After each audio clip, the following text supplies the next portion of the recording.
Every child gets asked the question, what do you want to be when you grow up?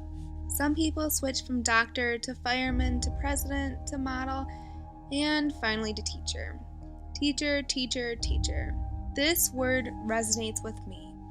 I too was asked the same question, and even at the mere age of 7, something about this word, about this profession, about this lifestyle drew me in.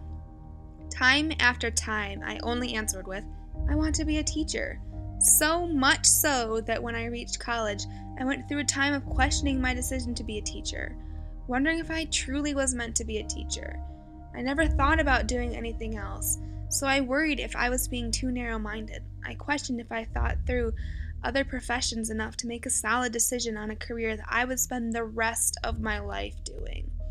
On a career that would change the way I think, the way I act, and who I am as a person. I distinctly remember when I knew I was going to be a teacher. I was in 2nd grade and routinely got paired up with the special needs students in the class. I was so sad that I was never paired with anyone except for Miranda, Jaimin, and Austin that I confided in my mom. With tears streaming down, I explained to her the predicament that I was in.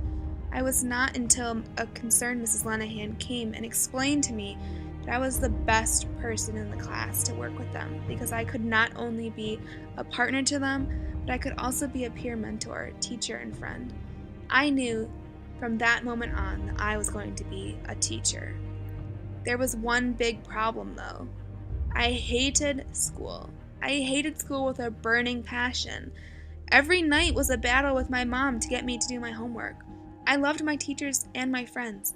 I enjoyed going to school, but I hated doing the work.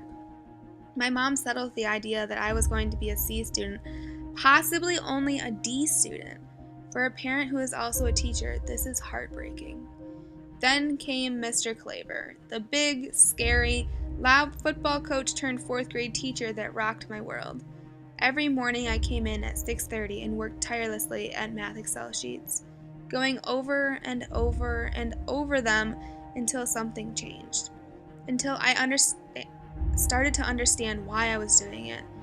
I wanted to do it for myself. Mr. Claver helped me enjoy school. He figured out what motivated me and used it to help me want to do the work.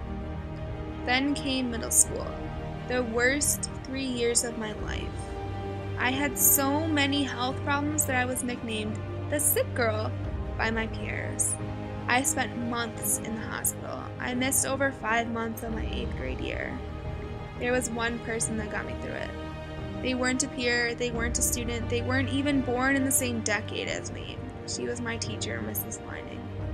She didn't offer academic support. She didn't sit me down and tutor me. She offered emotional support.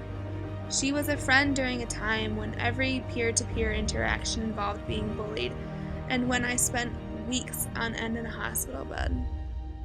It wasn't until high school that I truly understood why I wanted to be a teacher. I always knew I wanted to be a teacher, but I never asked myself the question, why? I realized that I want to be everything for my students that Mrs. Lenahan, Mr. Claver, and Mrs. Lining were for me. I want to be the person that makes a student realize their potential.